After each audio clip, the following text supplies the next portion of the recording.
Bab barang siapa yang mengaku-ngaku yang bukan miliknya dan juga orang yang tidak bertengkar atau jika bertengkar berbuat curang.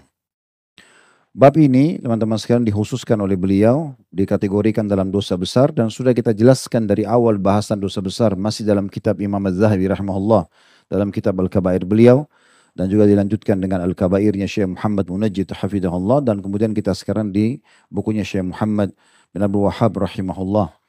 Semua itu sudah kita jelaskan dan kita ingatkan kembali perbedaan dasar antara dosa besar sama dosa kecil. Kalau dosa besar pasti diikuti dengan ancaman. Apakah itu laknat, murkah Allah, azab kubur, siksa neraka, berarti dia dosa besar. Tapi kalau tidak diikuti dengan ancaman berarti dia dosa kecil. Sederhana untuk memahami masalah itu. Oleh karena itu dalil-dalil yang dipaparkan dalam bab-bab ini pasti semuanya kena diikuti dengan ancaman. Dalam bab ini diangkat dua buah hadis oleh beliau rahimahullah. Hadis pertama dilemahkan oleh para ulama dan ada pendapat ulama yang menguatkan dengan sebuah riwayat tapi tetap juga masih dilemahkan oleh Syekh Al-Albani. Nanti kita jelaskan itu insya Allah. Dan riwayat kedua riwayat yang sahih riwayat Bukhari. Namun sebelum kita baca dalil-dalilnya teman-teman sekalian, dimaksud dengan bab ini adalah bab barang siapa yang mengaku-ngaku yang bukan miliknya. Di sini bukan hanya sekedar materi. Bukan hanya sekedar misalnya, oh ini tanah saya, itu mobil saya. Bukan hanya itu, tapi jauh lebih luas bahasannya. Orang yang mengaku penisbatan nama kepada selain ayahnya, itu dianggap juga mengaku yang bukan miliknya. Ya, di masa dulu jahiliyah, orang-orang terbiasa mencari orang-orang yang terkenal dari kalangan masyarakat Quraisy di Mekah, pemberani, kesatria, kaya raya, punya jabatan, lalu mereka sengaja nisbatkan nama kepada laki-laki tersebut dan laki-laki itu juga menerimanya. Karena dianggap itu sebuah kebanggaan bagi yang menisbatkan dan bagi yang dinisbatkan gitu ya. Itu juga termasuk. Atau orang yang mengganti nasabnya seperti sekarang ada banyak pernikahan terjadi. Mungkin karena sang istri ini entah apakah tradisi keluarga, suku atau memang dia sendiri mengambil inisiatif karena pernikahan dan mungkin dia suka sama suaminya lalu dia mengganti nasab ayahnya. Ya, misalnya Aisyah, nama ayahnya misalnya Yusuf. Dia tidak mengatakan Aisyah Yusuf. Suaminya misalnya namanya Ahmad. Dia katakan Aisyah Ahmad. Ya, maka itu juga hampir sama mirip dengan ini. Sementara kita tahu istri-istri Nabi SAW tidak ada satupun di antara mereka yang mengubah nasab ayah mereka. Padahal tidak ada yang lebih mulia daripada Nabi Muhammad SAW. Tapi tidak pernah kita dengar Aisyah, Muhammad, Hafsah, Muhammad. Pasti kita kalau baca dalam buku-buku riwayat, Aisyah binti Abi Bakar, Hafsah tetap binti Umar. Bahkan Sofia, istri Nabi SAW dari kalangan Yahudi, ayahnya itu pendeta Yahudi meninggal dalam keadaan kafir. Huyai bin Akhtab. Tetap dikatakan Sofia binti Huyai. Padahal ayahnya orang kafir meninggal dalam keadaan kufur. Ya, seperti itu kurang lebih gambarannya. Juga lebih luas daripada itu, ya, penisbatan-penisbatan yang lainnya. Seperti orang yang bodoh, tapi dia ngaku alim. Tampil seakan-akan seorang alim, yang penting dia bisa meraih suara publik misalnya, atau terkenal, padahal dia jahil. Lalu dia sebarkanlah segala macam kesalahan tanpa dalil ilmu agama ini. Itu juga termasuk dalamnya. Jadi di sini bukan cuma sekedar materi, ya. Atau orang juga mengaku dia mukmin, menganggap dirinya mukmin, orang lain semuanya di bawah dia. Padahal sebenarnya gelar iman itu bukan diperjualbelikan, bukan untuk dibangga-banggakan, gitu kan? Dan seterusnya. Jadi dia sangat luas bahasan tentang masalah ini dan nanti kan kita dengarkan dalilnya jadi bukan hanya sekedar kepemilikan materi saja. Jadi yang dimaksud sini adalah orang yang mengaku-ngaku yang bukan miliknya, bukan hanya sekedar materi tapi segala macam hal yang berhubungan dengan masalah itu. Begitu juga tentang masalah yang disinggung di sini adalah orang yang jika bertengkar berbuat curang. Ini yang disebutkan dalam hadis Nabi SAW yang sahih tentang sifat orang munafik. Di antaranya wa idha khasama fajar. Kalau dia bertengkar atau bercekcok dengan seseorang maka dia berbuat curang. Seperti buat data-data tanah pemilikan surat palsu, tanah, rumah.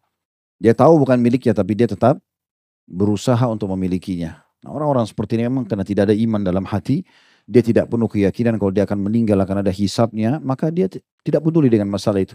Padahal sudah sering kita ingatkan ya, teman-teman sekalian, manfaat orang menuntut ilmu itu luar biasa. Karena ilmu itu kalau berbekas dalam hati dan direnungi dengan fikiran, apalagi diaplikasikan dengan anggota tubuh, maka itu keberkahannya luar biasa. Akan berefek kemana-mana. Di antaranya kita akan lebih hati-hati dengan yang bukan hak kita. Bahkan mungkin sepotong roti, mungkin setetes air tidak akan pernah berani kita sentuh kalau bukan milik kita, gitu kan? Apalagi kalau sampai hal-hal yang besar, ya pengambilan tanah misalnya atau apa sajalah. Berapa banyak orang subhanallah yang tidak beriman begini, malah mereka mengambil hak waris saudaranya sendiri, gitu kan? Tidak mau berbagi, padahal sebenarnya bukan milik dia. Kapan seseorang itu sudah meninggal, maka rumah yang ditinggal oleh si mayit menjadi hak waris. Semua punya hak yang sama. Tidak bisa lagi dia kontrakin lalu dia nikmatin sendiri. Atau dia tunda penjualannya dengan alasan tunggu harga naik. Padahal ahli waris yang lain membutuhkan. Nah itu semua masuk dalamnya. Gitu kan. Dia fajar. Dia berbuat jahat di situ. Pada ahli waris gitu kan. Atau yang lainnya. Atau yang lainnya. Berapa banyak rumah tangga terjadi. Pada saat suaminya kaya raya, dia hormatin. Tapi pada saat tidak, maka dia mencaci maki, dia menghina, meninggalkannya. Misal, contoh. Karena sudah tidak kaya lagi. Ini juga termasuk ini. Ya, dia fajar di situ, dia berbuat kejahatan di situ. Atau seorang suami juga begitu sama istrinya. Mungkin karena istrinya sudah tua, misalnya. Kemudian dia meninggalkan begitu saja dengan alasan sudah tua. Gak ada alasan syar'i masalah ini. Haba udzur syar'inya untuk diceraikan orang. Gitu kan? Contohnya misalnya. Maka ini harus hati-hati dan terlalu luas bahasan bab ini. Yang penting kita sudah tahu lingkup bahasannya adalah mencakup semua yang kita akui bukan milik kita. Kita dengarkan dua buah dalil yang diangkat oleh Syekh Muhammad rahimahullah. Yang pertama tadi yang saya katakan itu dinukil oleh Ibnu Katsir rahimahullah dalam tafsir beliau. Tafsir Quran Al-Azim jilid 1 halaman 513. Dan beliau menyebutkan di sana kalau hadis ini dinisbatkan kepada Imam Ahmad dalam musnadnya dan juga Ibnu Mardawai dari Umar radhiyallahu anhu. Bunyi hadisnya bahwasanya Ibnu Mas'ud dan Ibnu Umar radhiyallahu anhuma menukir riwayat kata Nabi SAW, "Man qala ana mu'minun fahuwa kafir, wa man qala huwa fil jannati fahuwa fin nar, wa man qala huwa alimun fahuwa jahil." Terjemahannya, barang siapa yang mengaku-ngaku, tanda kutip, aku ini adalah orang beriman, maka dia orang kafir. Atau dia kafir. Dan barang siapa yang mengaku-ngaku bahwa dia di surga, maka dia di neraka. Dan barang siapa yang mengaku-ngaku bahwa dia adalah orang yang berilmu, maka ketahuilah dia adalah orang yang bodoh. Dia adalah orang yang bodoh. Namun setelah kami telusuri hadis ini, memang hadis ini lemah, ya dilemahkan oleh para ulama. Namun di sini Syekh Muhammad atau penulis pentahkik buku ini, bukan Syekh Muhammad ya, yang mentahkik bukunya, mengatakan bahwasanya di footnote-nya, di footnote nomor 161 di bawah, At-Tabarani juga meriwayatkan dalam kitab Al-Awsat secara ringkas. Dan itu marfu atau sampai kepada Nabi SAW dari hadis Ibnu Umar radhiyallahu anhuma, lafadznya man qala ana alimun fahuwa jahil. Dan siapa yang mengaku-ngaku bahwasanya dia seorang alim, maka dia jahil. Maka dia jahil. Dan di sini hadis ini didhaifkan oleh Syarban dalam dhaif At-Targhib di nomor 112 ya. Baik, untuk hadis ini kita tinggalkan dulu karena dia lemah, kita akan pindah ke hadis sahih yang kedua. Nanti akan kita hubungkan ini dalam bahasan nanti dalam syarahnya. Karena hadis ini juga tidak bisa kita tinggalkan begitu saja karena dia sangat erat hubungannya dengan hadis yang kedua walaupun berbeda lafaz ya. Kita akan fokus ke hadis kedua sekarang, hadis Bukhari Muslim ini hadis sahih. Di mana Nabi SAW bersabda, "Laisa min rajulin idda'a ila ghairi abihi wa huwa ya'lamuhu illa kafar. Wa man idda'a ma laysa lahu falaysa minna wal yatabawwa maq'adahu minan nar. Wa man rama musliman bil kufri aw qala ya aduwallah wa laysa kadzalika illa hara alaihi." Tidaklah seseorang yang menisbatkan diri kepada selain bapaknya atau ayahnya, padahal dia tahu bapaknya yang sebenarnya, melainkan dia telah kufur. Dan barang siapa yang mengaku-ngaku yang bukan miliknya, maka dia tidak di atas jalan kami atau bukan golongan kami. Dan hendaklah dia memilih tempatnya di neraka. Dan barang siapa menuduh seorang muslim dengan kekufuran atau mengatakan wahai musuh Allah, tanda kutip, padahal dia tidak demikian, melainkan tuduhan itu akan kembali kepada pengucapnya. Akan kembali kepada pengucapnya. Ini kurang lebih hadis yang sahih yang kita akan fokus bahas. Kemudian insya Allah baru kita nanti hubungkan dengan hadis yang sebelumnya. Kita akan masuk teman-teman sekalian di penjelasan hadis ini. Dan kita sudah bilang tadi hadis ini hadis sahih sebagaimana dinukil oleh atau diriwayatkan oleh Bukhari dan Muslim. Yang pertama, potongannya laisa min rajulin idda'a li ghairi abihi wa huwa ya'lamu illa kafar. Tidaklah seseorang lelaki pun atau seseorang yang mengaku bapak kepada orang yang bukan bapaknya atau menisbatkan diri kepada selain bapaknya padahal dia tahu kecuali dia kafir. Yang kita garis bawahi dulu makna kekufurannya. Di sini bisa mewakili dua makna kafir. Makna kafir yang kharij anil millah, keluar dari agama Islam secara mutlak, kalau dia menganggap itu halal. Gak apa-apa boleh ganti-ganti nasab gitu ya. Padahal dia tahu ini ayahnya, tapi gak apa-apa diingatkan, gak boleh loh, akhi, ukhti gak boleh ini sebasan. Gak apa-apa itu kan mau saya terserah gitu. Misalnya, dia kayak menghalalkannya, mirip kalau orang berzina, zina itu bisa pada tingkat orang kufur dan bisa tingkat masuk dosa besar saja. Kufur kapan? Kalau dia halalkan zina. Kamu gak boleh zina loh, gak apa-apa, kalau saya mau gimana? Halal kok. Nah, dia menghalalkan apa yang Allah haramkan. Di sini dia kufur. Keluar dari Islam, ya. Tetapi kalau dia melakukannya dalam kondisi dia yakin itu dosa, cuma dia lalai, maka itu dosa besar. Jadi kita bisa bandingkan di situ ya. Di sini makna kufurnya, kalau dia menganggap kehalalan bolehnya penisbatan nama kepada selain ayahnya, dan dia tahu itu, kalau ini adalah ayahnya lalu dia sengaja, maka itu jadi kufur yang sebenarnya. Atau di sini kalau dia tahu sebenarnya ayahnya, tapi dia tidak menghalalkannya. Ya. Dia cuma ganti nama, mungkin karena tenar di masanya dia, di lingkungan dia, atau karena dia hanya malu menisbatkan nama kepada ayahnya, karena ayahnya misalnya orang miskin, orang tidak berpendidikan. Tapi dia tidak menganggap itu halal buat semua orang boleh lakukan, gitu kan? Maka itu berarti dosa besar. Nah ini dulu makna kekufuran di sini, ya. Ini sejalan dengan sabda Nabi SAW tentang wanita. Di dalam hadis Bukhari yang lain. Ya, di mana Nabi SAW waktu ceramah di hadapan para wanita. Beliau mengatakan, Uritun nara fa'idha aktharu ahlihan nisa. Aku diperlihatkan neraka dan mayoritas penduduknya, penghuninya adalah para kaum wanita. Lalu sebagian sahabat bertanya, ya, kenapa kami ya Rasulullah? Kata Nabi SAW, yakfurna qila ayakfurna billah, qala yakfurna al-ashir. Karena mereka kufur. Maka para perempuan bertanya, ya Rasulullah, kufur kepada Allah kah? Kata Nabi SAW, bukan. Kufur kebaikan suami. Ya. Wa yakfurna al-ihsan. Dan juga kufur terhadap kebaikan pemberian-pemberian suaminya. Lau ahsanta ila ihdahunna ad-dahr. Kalau engkau telah berbuat baik kepada salah seorang di antara mereka sampai setahun atau seabad pun, thumma ra'at minka syai'a, lalu dia melihat sesuatu kekurangan darimu, qalat ma ra'aitu minka khairan qat. Saya tidak pernah lihat kebaikan dari sisimu. Jadi kalau ada istri yang seperti ini tipenya, kebaikan suami sekian tahun semuanya dikecilkan di mata dia, kemudian dianya malah melihat mencari kesalahannya saja, maka orang ini dianggap kufur. Tapi kufurnya di sini adalah kufur yang kedua. Dia kufur yang kedua, dosa besar. Tapi tidak keluar dari Islam. Nah seperti itu pemahamannya. Ini maknanya di sini ya. Kemudian kita kembali kepada hadis tentang masalah tidaklah seseorang itu menisbatkan diri kepada selain orang tuanya kecuali dia akan kufur. Ya. Karena di sini ulama mengatakan kalau orang menisbatkan diri kepada selain ayahnya sementara dia tahu itu adalah ayahnya, ini adalah penghapusan nasab. Berarti dia hapus nasab dia. Dan Allah yang membuat jalur nasab dia ke orang itu. Kita kan gak bisa milih ya. Saya gak mau ayah ini, saya gak mau ibu itu. Lahir ini ayah, ini ibumu. Bagaimanapun keadaannya harus kita terima.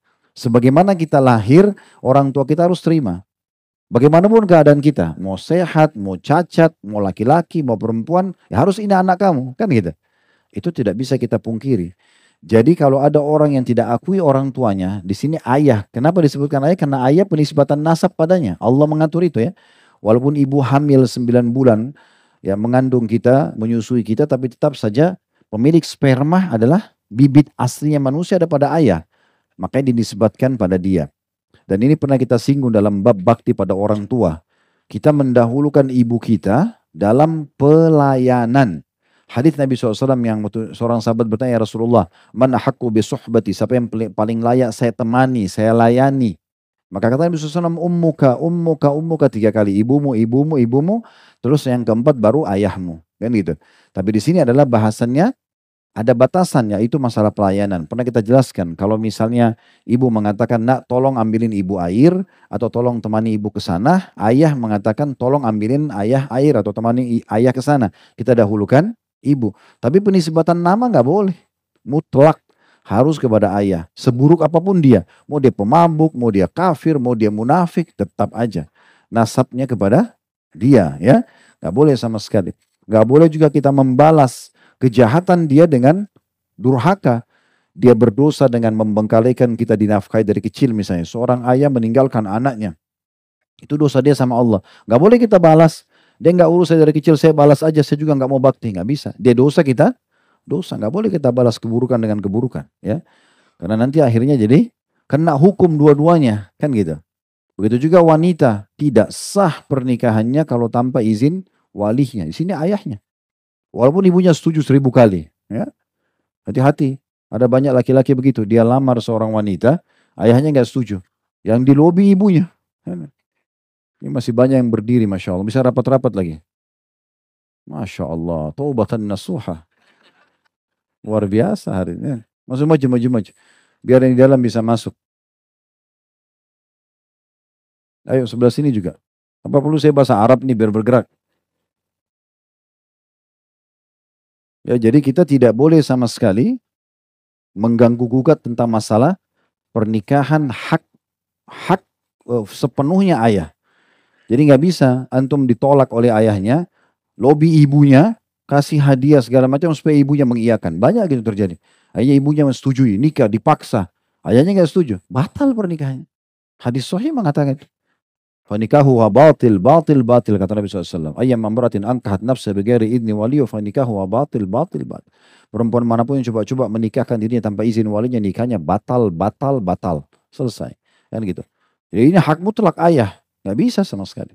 Ya, nggak bisa masuk di situ.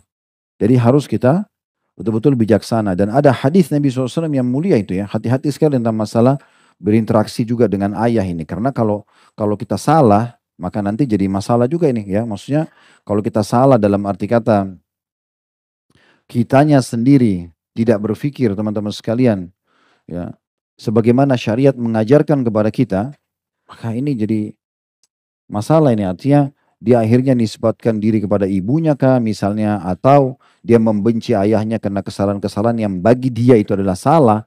Ini bahaya sekali. Kita dengarkan hadis penguat masalah ini, hadis Ali radhiyallahu anhu yang diriwayatkan Imam Muslim. Man idda'i ila ghairi abihi aw intama ila ghairi mawalih. Siapa yang menisbatkan diri kepada selain ayahnya atau budak yang dibebaskan oleh seseorang lalu dia menisbatkan mawalihnya, maulahnya kepada selain yang bebaskan. Ini pernah kita jelaskan ya. Jadi kalau di masa perbudakan dulu ada pasar budak, biasa dari harta rampasan perang dan segala macam ini. Itu antum beli di pasar, antum bisa bebasin pahala. Fakku raqabah, tahrir raqabah, kata Allah, bebasin budak, bebasin budak. Kita kalau bilang kamu bebas karena Allah. Seperti kita pernah jelaskan di serial sahabat Talha bin Ubaidillah radhiyallahu anhu. Salah satu dari 10 sahabat yang masuk surga. Beliau itu hampir tiap hari membebaskan antara 30 sampai 36 budak. Karena beliau punya uang. Datang ke pasar beli, bebasin, bebasin. Nah itu semua penisbatan maulah. Ya, kalau dia maula ini artinya penisbatan nama kepada yang bebasin, gitu kan? Nah itu contohnya, seperti sanad hadis yang dianggap sanad emas itu dari Imam Malik, kemudian Nafi Abdullah bin Umar, lalu Rasulullah SAW. Nah Nafi ini tabi'innya masyhur, seorang ulama besar, itu disilakan dengan Nafi Maula Ibnu Umar, karena Ibnu Umar majikan dia lalu bebasin dia, maka ada istilah Maula. Nah ini kata Nabi SAW, siapa yang menisbatkan diri kepada selain ayahnya dan budak yang dibebaskan menisbatkan maulanya kepada selain majikan yang bebaskan dia, fa'alaihi la'natullahi wal malaikati wan nasi ajma'in. Maka dia akan dapat laknatnya Allah, ya, laknatnya malaikat dan seluruh manusia. La yakbalullah minhu yaumal qiyamati sarfan wal adla. Pada hari kiamat Allah tidak akan menerima semua amal fardu dan wajibnya, amal wajibnya dan amal sunnahnya. Jadi nggak akan diterima. Hati-hati ya, ini bahaya sekali orang kalau menisbatkan nama kepada selain ayah.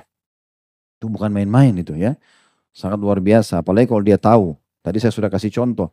Karena banyak orang subhanallah. Dia tadi itu mungkin karena istri suka sama suami. Saya pernah baca di informasi di berita kita begitu. Dihapus nama ayahnya. Ya. Atau mungkin karena dia benci pada ayahnya. Maka dia mengalihkan semua itu. Ini tidak boleh ya. Tidak boleh sama sekali. Kalau budak kita tidak bahas sekarang karena budak ini bukan jadi inti bahasan kita dan juga sudah cukup tadi informasinya. Kenapa lagi di masa kita sudah tidak ada perbudakan ya. Sudah pernah kita singgung setelah Perang Dunia Kedua sudah tidak ada lagi perbudakan.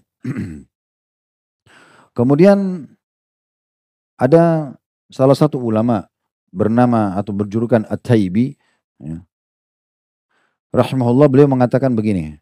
Siapa saja yang berloyal kepada satu kaum tanpa izin walinya. Ini dia bicara tentang masalah budak, nanti ada kita bahas tentang ayah ya. Yang nampak dari ungkapan ini adalah bagi seorang hamba saya yang telah dimerdekakan. Karena ungkapan tersebut dihubungkan dengan ungkapan siapa saja yang mengaku bapaknya kepada selain, siapa saja yang melaku nasab kepada selain bapaknya. Karena penyatuan keduanya dalam riwayat itu menyebutkan bahwasanya sama saja pembebasan budak ini mirip dengan penghilangan nasab. Karena kan budak yang dibebasin itu dia seperti punya hubungan nasab.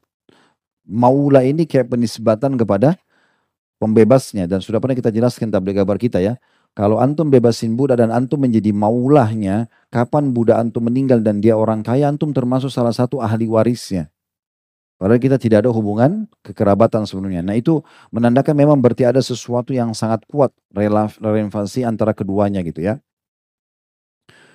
Kemudian juga ada penjelasan yang lain ya, berhubungan dengan masalah ini, yaitu adanya orang-orang ya, yang coba menisbatkan atau menghapus nisbat nama ayahnya karena benci, karena marah saja. Marah. Kadang-kadang dengan marah-marah yang kecil saja. Contoh, antum marah terus tiba-tiba nama antum misalnya Ahmad bin Yusuf. Ah, ayah saya ini suka pukul saya. Udah Ahmad saja. Nama Yusuf saya hapus saja. Dia cuma niat begitu, dia bukan menghapus secara umum, kena emosi saja. Perhatikan hadisnya, ini luar biasa tegasnya. Kata Nabi SAW, La targabu an abaikum. Jangan pernah kalian benci ayah-ayah kalian. Seburuk apapun perbuatannya. Ya. Dia fisiknya nggak boleh kita benci. Perbuatannya boleh. Karena dalam Islam, membenci perbuatan maksiat boleh. Ada orang berzina yang kita benci zinanya, bukan fisiknya. Kalau dia sudah tobat, kita lupakan. Kan gitu. Karena yang salahnya sudah ditinggalkan, kan seperti itu. Ada orang kafir memerangi Islam, tiba-tiba dia masuk Islam, ya udah selesai. Karena penyebab yang disuruh kita benci, kekufuran dia sudah hilang, kan gitu. Jadi bukan fisiknya, apalagi kalau orang tua kita. Kata Nabi SAW, jangan pernah kalian benci ayah kalian. Faman ragiba an abihi fahuwa kafir. Siapa yang benci ayahnya, dia telah kafir. Dan di sini kufurnya adalah seperti yang kita jelaskan, kufur yang kedua. Yaitu kufur dosa besar. Kecuali dia menghalalkan. Dia mengatakan, ah enggak apa-apa. Allah haramkan enggak boleh ganti nasab. Enggak apa-apa. Nah dia halalkan baru jadi kufur. Yang keluar dari agama gitu ya. Kemudian dalam hadis yang lain juga tegas sekali. Tentang terharamkannya surga bagi orang yang menisbatkan diri kepada selain ayahnya. Kata Nabi SAW, man idda'a ila ghairi abihi wa huwa ya'lam annahu ghairu abihi fal jannatu alaihi haram. Barang siapa yang menisbatkan diri kepada selain ayahnya dan dia tahu ayah yang sebenarnya siapa, maka surga terharamkan untuknya. Surga terharamkan untuknya. Jadi ini hadis-hadis yang sangat tegas ya, berhubungan dengan masalah apa yang kita bahas ini ya. Dan ini hadis yang terakhir kita baca diriwayatkan oleh Imam Bukhari. Ya. Jadi dari sini kita bisa lihat bagaimana tegasnya ya penyampaian dalam syariat tentang tidak bolehnya orang untuk menisbatkan diri kepada yang bukan miliknya. Kan ini bukan milik nasab dia ya. Ada lagi hadis yang lain. Dan hadis ini disebutkan dalam As-Sahihain juga. Kata Nabi SAW, Laisa min rajulin idda'a di ghairi abihi wa huwa ya'lamu illa kafar.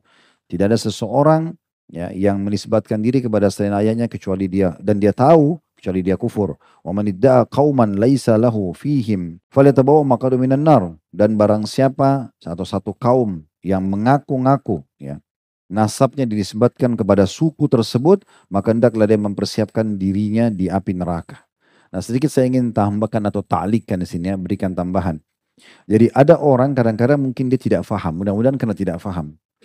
Tapi dia coba mendatangkan nama orang yang dia ingin ambil dengan bapaknya orang itu. Ya. Pernah dengar enggak nama Saddam Hussein ya? Presiden Mesir, Presiden Irak dulu ya. Saddam nama dia, Hussein namanya siapa? Ayahnya, ayahnya dia. Tapi karena dia mungkin kagum, dia kasih nama anaknya Saddam Hussein. Nama Saddam sama nama ayahnya sekalian. Jangan sampai masuk ke bab itu. Nasab ayahnya orang gitu ya. Contoh saja ya. Jadi jangan. Atau kabilah suku. Kita tidak ada hubungannya dengan suku itu, tapi kita nisbatkan. Ini hadisnya tentang masalah juga penisbatan suku. Ya. Pernah ada orang datang sama saya mengatakan, Ustaz, ini anak saya namakan Khalid Basalama. Kenapa Pak?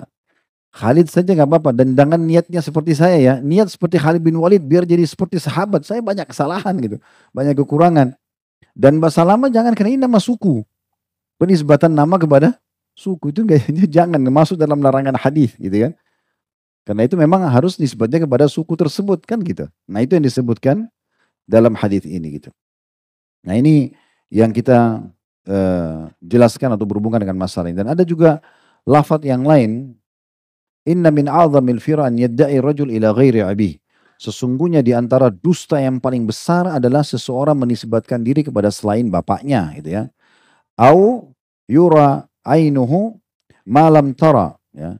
Atau dia menceritakan sesuatu seakan-akan matanya lihat tapi matanya tidak lihat. Au yaqulu ala Rasulillah sallallahu alaihi wasallam malam yaqul. Atau dia mengucapkan ini Nabi bersabda tapi Nabi tidak pernah bersabda. Nah, di sini kita tambahkan lagi salah satu contohnya dalam hadis ini adalah orang bohong tentang sesuatu. Kamu pernah ke sana? Saya pernah ke sana. Pernah ke Amerika kah? Pernah kemana kah? Seakan-akan dia pernah lihat dengan mata kepala untuk mengangkat nama baiknya di masyarakat. Padahal sebenarnya tidak pernah. Atau dia ngaku-ngaku pernah mimpi lihat Nabi kah, gitu kan? Atau dia pernah lihat apa dalam mimpi, padahal bohong, dia nggak pernah lihat. Untuk apa semua ini? Seorang muslim itu teman-teman ini pernah kami sampaikan ya, sebuah prinsip dasar. Harus yang nampak, dan nampak ini sama dengan yang di dalam antum. Antum senyum, senyum sini, senyum juga hatinya. Udah, begitu, memang kita tulus.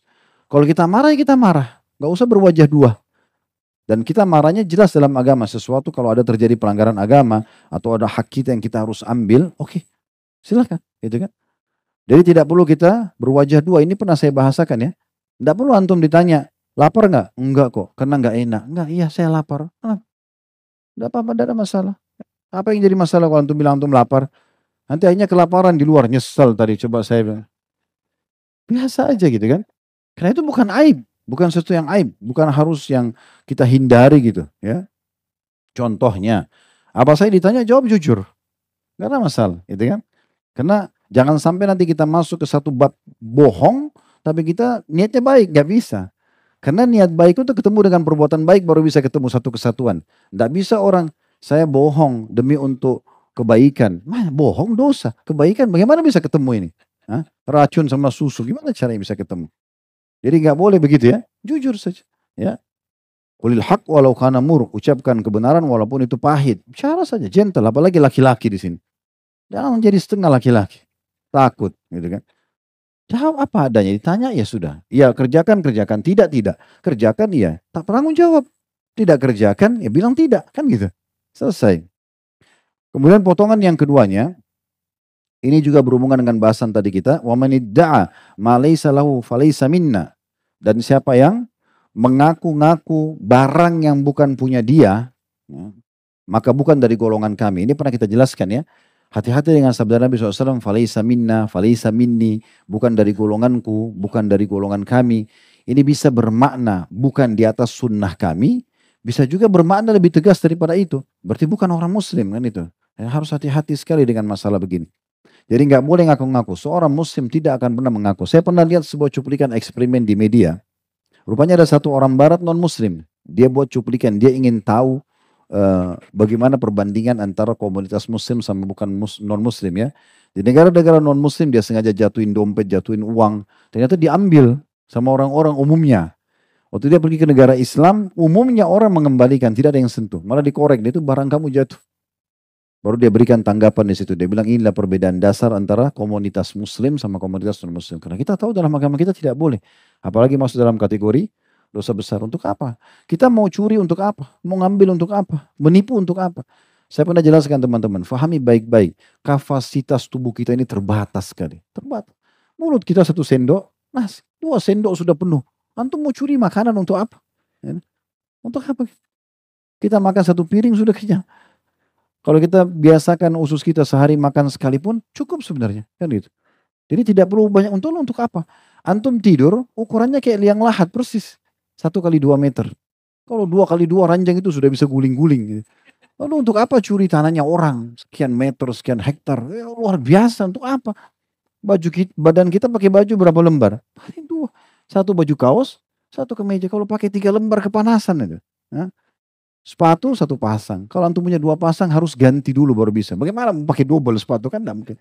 Jadi ada kapasitas untuk apa? Mau lebih-lebih ini untuk apa? Kan gitu. Sampai Syekh Utsaimin rahimahullah punya statement menarik tentang masalah dunia. Tapi jangan difahami negatif ya. Beliau mengatakan menggambarkan dunia. Harusnya seorang mukmin melihat dunia itu seperti WC. Beliau bilang begitu. Dia datang, dia buang hajatnya, dia keluar. Gitu kan. Jadi bukan tempat yang harus jadikan sebagai target berebut tanah, berebut jabatan. Untuk apa? Gitu. Orang cuma lewat. Itulah sabda Nabi SAW mengatakan, ada apa aku dengan dunia? Kenapa perempuan aku dengan dunia seperti seorang musafir yang penat, kemudian dia akan tinggalkan. Udah sebentar aja. Ya. Dan dengan antum beriman masalah akhirat ini luar biasa. Antum jadi kecil semua dunia. Ada hak kita belum kita dapat, oh di akhirat saya akan ambil. Kan selesai. Kan gitu. Sederhana sekali. Jadi hati-hati, karena di sini ada ancaman 2 bagi orang yang mengatakan ini barang saya tapi bukan barang dia. Kayak tanah, kayak makanan, kayak pakaian, apa saja gitu ya. Maka itu akan bukan dari golongan kami dan ditambah lagi. Wal yatabawwa maqadu minan nar. Dan dia harus pilih tempatnya di neraka. Ini luar biasa ancamannya nih ya. Artinya ulama mengatakan di sini ada ancaman dari Nabi SAW tentang ahli neraka. Dengan ancaman neraka. Kalau ancaman neraka itu ancaman paling besar udah. Karena gak ada ancaman lebih berat. Kalau laknat, siksa kubur itu masih di bawah. Kalau sudah neraka ini udah luar biasa. Ya. Dan ini sejalan demi untuk menyebarkan keadilan di tengah-tengah masyarakat. Maka dilarang kita untuk mengambil yang bukan hak kita. Karena Nabi SAW mengatakan dalam hadis riwayat Muslim, Bukhari Muslim tepatnya. Kata Nabi SAW, "Lau u'tiyan nasu bida'wahum ladda'an nasu dima'a rijalin wa amwalahum walakinnal bayyinata ala mudda'a." Kalau seandainya orang-orang itu diberi sesuai dengan pengakuan mereka sendiri, tentu mereka akan mengaku berhak atas darah atau nyawa orang lain. Saya dia bunuh orang lalu dia bilang ini yang bunuh kok. Kalau semua orang boleh mengaku-ngaku, maka dia bisa celakakan orang lain, gitu kan? Dia bisa fitnah orang lain. Lalu Nabi SAW mengatakan, maka orang akan mengaku berhak atas darah orang lain atau nyawa ataupun harta orang lain. Akan tetapi yang harus diterapkan kata Nabi SAW adalah wajib bagi orang yang menuduh mendatangkan bukti. Bayyinah. Harus ada bukti-bukti baru bisa. Gitu kan? Dalam riwayat yang lain, kata Nabi SAW, al-bayyinatu alal mudda'i wal yaminu alal mudda'a alaihi. Penuduh wajib mendatangkan bukti dan orang yang tertuduh wajib untuk bersumpah dalam riwayat Tirmidzi. Di sini bagaimana Nabi SAW menekankan tentang tata cara yang paling tepat untuk menghadapi permasalahan, gitu ya. Kemudian potongan terakhir dari hadis adalah وَمَنْ دَعَ رَجُلًا بِالْكُفْرِ أَوْ قَالَ عَدُوَ اللَّهِ وَلَيْسَ كَذَلِكَ إِلَّا حَارَ عَلَيْهِ. Dan barang siapa yang memanggil seseorang dengan julukan hai kafir, ya, hai musuh Allah. Dalam beberapa riwayat lain, hai munafik. Ya. Dan itu bukan seperti itu orangnya, maka akan kembali kepada si penuduhnya. Berarti di sini ada sebuah akhlak Islam yang mulia. Tidak boleh sembarangan vonis orang kafir. Kecuali dia memang dasarnya orang kafir ya. Dan kita niatnya pun bukan untuk menghina dia. Misalnya kita mengatakan, di negeri saya mayoritasnya orang-orang kafir. Dia cuma mau menginformasikan, itu tidak ada masalah. Mungkin dia tinggal di negara minoritas muslim ya. Kita sedikit, maka mayoritasnya orang non-muslim. Kita mengatakan saya tinggal di negara yang mayoritasnya orang kafir. Gak ada masalah, karena istilah kafir lawannya orang beriman. Dan Allah mengatakan kuliah, ayuhal kafirun, katakan hai orang-orang kafir, itu gak ada masalah.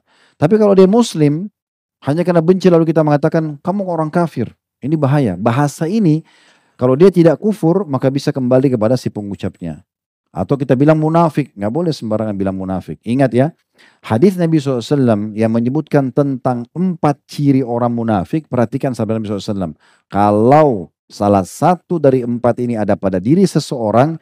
Berarti ada padanya tanda-tanda kemunafikan. Belum munafik. Kalau dia bohong, dia bicara dia bohong. Kalau dia berjanji, dia pungkiri. Kalau dia berikan amanah, dia khianati. Kalau dia bertengkar, dia curang. Nah nanti kalau ada padanya 4-4-nya, baru Nabi bilang munafik tulen. Kan gitu. Berarti tidak boleh sembarangan. Hanya karena bohong, kamu munafik nih. Atau janji nggak ketemu, datang, kamu munafik. Dan ingat sabda Nabi SAW, iltamis li akhika udhra. Selalu cari alasan yang tepat untuk saudaramu. Mungkin teman kita janji dia lupa, kita ingatkan. Jangan langsung main di vonis saja ya. Dan sembarangan main tuduh-tuduh. Nah ini harus hati-hati sekali. Jadi hadis ini juga memberikan pelajaran yang luar biasa kepada kita ya. Begitu juga dengan musuh Allah. Tidak boleh karena dia ahli maksiat, dia pezina, dia pencuri. Oh kamu ini musuhnya Allah, nggak boleh. Ya. Justru teman-teman sekalian, kita bisa kalau menggunakan kacamata iman ya, kita bisa meraih maksimal pahala dari pala orang-orang yang patuh, orang yang sholat, orang yang ibadah, kita dengan mendukungnya, ya kan? Kita ikuti langkahnya, kita siapkan fasilitasnya. Misalnya mau ke masjid, kita bonceng di motor, kita apalah segala macam, itu bagus dukung. Atau orang yang melakukan maksiat dengan cara meluruskan kesalahannya, jadi pahala buat kita. Jadi kesalahan orang jangan dijadikan sebagai ajang untuk menggunjing dia. Karena malah dia dosa, kita dosa. Tapi jadikan kesalahan dia dan kurang dia justru untuk dirangkul. Ya, untuk dirangkul. Makanya beberapa sahabat mengatakan, saya belum pernah melihat pendidik seperti Rasulullah SAW. Demi Allah dia tidak pernah menyalah-nyalahkanku. Bahkan Nabi SAW dengan sangat santun dan baik menasihatin para sahabat gitu ya. Jadi ini pernah bahkan maaf ya, dalam majelis Nabi SAW itu ada seorang sahabat kentut keluarin angin. Yang lain pada ketawa. Nabi SAW marahin. Kenapa kalian ketawa dengan masalah begini? Karena itu seakan-akan menjatuhkan dia. Mungkin dia tidak sengaja. Atau mungkin tradisi dia itu dianggap biasa. Kan gitu. Maka ada baiknya kita rangkul dan kita nasihatin. Intinya kekurangan orang bukan untuk dicari-cari kesalahannya. Ya, apalagi kalau sudah sampai pada tingkat kita mengatakan kufur.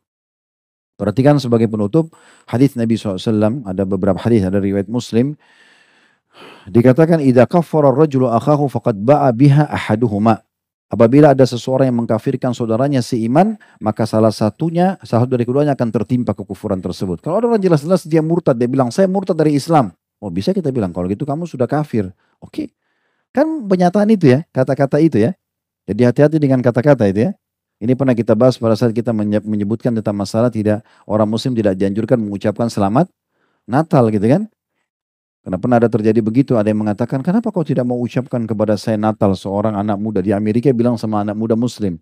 Lalu si muslim bilang, gak bisa, nanti keluar dari agama saya, gitu kan. Gak bisa kamu ucapkan itu. Lalu si muslim bilang, kenapa kau tidak syahadat? Dia bilang, kalau saya syahadat, saya keluar dari agama saya, kata Nasrani. Kata si muslim, itu kan juga cuma kata-kata. Karena kata-kata ini bahaya sekali. Orang naudzubillah bilang, saya kafir, kafir betul kalau dia yakin dalam hatinya. Kan gitu. Atau dia syahadat, menit itu langsung masuk Islam. Ini bisa masuk surga. Jadi harus hati-hati. Jadi di sini juga pelajaran penting teman-teman tentang masalah harusnya bisa mengontrol diri kita, mengontrol lisan kita, mengontrol sikap kita. Ya. Jadi kalau sesuatu yang kita mau ucapkan, fikirkan dulu. Ingat statement ulama mengatakan, ucapan yang kau belum ucapkan, maka masih milikmu sendiri. Tapi kalau kamu ucapkan milik orang lain, milik publik. Sebelum ngomong, fikir dulu. Ini benar gak sih? Karena kalau sudah diucapin, susah kita tarik kembali kan. Tapi kalau masih diri kita maka kita aman. Dan ingat nasihat yang disampaikan oleh seseorang dalam majelisnya Iyas Al-Muzani rahimahullah, seorang ulama tabi'in. Beliau pernah duduk dia belum isi pengajian, dia bilang bertahun-tahun saya isi pengajian. Ada satu orang di ujung pengajian tidak pernah bicara, tidak pernah nanya. Lalu saya tanya kepada dia, kenapa semua orang tanya kecuali kamu? Dia bilang, saya dengar maka saya ambil manfaat. Dan saya diam maka saya selamat. Kata Iyas Al-Muzani, saya selalu ulang-ulangi perkataan orang ini sampai kapanpun. Gitu. Karena perkataan yang luar biasa bijak. Bukan tidak boleh ngomong ya. Tapi kalau ngomong teman-teman kontrol. Sesuatu yang betul, bermakna, emas yang keluar. Ini bermanfaat gak? Nyakitin orang gak? Gitu. Diam. Ya, kalau menyakiti maka jangan dilakukan. Allahu alam. Ini penting dan juga termasuk dalam riwayat Bukhari tidak boleh menyebutkan fasik ya. Fasik itu kayak orang, kamu itu ahli maksiat. Itu fasik namanya, tidak boleh. Karena kata Nabi SAW dalam hadis riwayat Bukhari, la yarmi rajulun rajulan bil fusuki wa la yarmihi bil kufri illa irtaddat alaihi illam yakun sahibu kadzalik. Tidaklah seseorang menuduh orang lain dengan kata fasik dan menuduhnya dengan kata kafir, kecuali tuduhan itu akan kembali kepada si penuduh jika orang yang tertuduh itu tidak seperti yang dituduhkan. Jadi belum tentu teman-teman sekalian ada orang misalnya, naudzubillah ya, dia lewat satu tempat dan kebetulan tempat itu banyak pelacuran. Lalu kita mengatakan, oh dia lewat di sana berarti dia orang ya yang fasik, ahli maksiat. Mungkin dia cuma lewat. Mungkin dia datang di situ dia tidak tahu itu tempat perzinahan. Kan gitu. Jadi tidak boleh kita buru-buru untuk menilai orang kecuali depan mata jelas dia berbuat kemaksiatan baru kita berhentikan dan nasihat itu pun kita jadikan sebagai ajang pahala buat kita.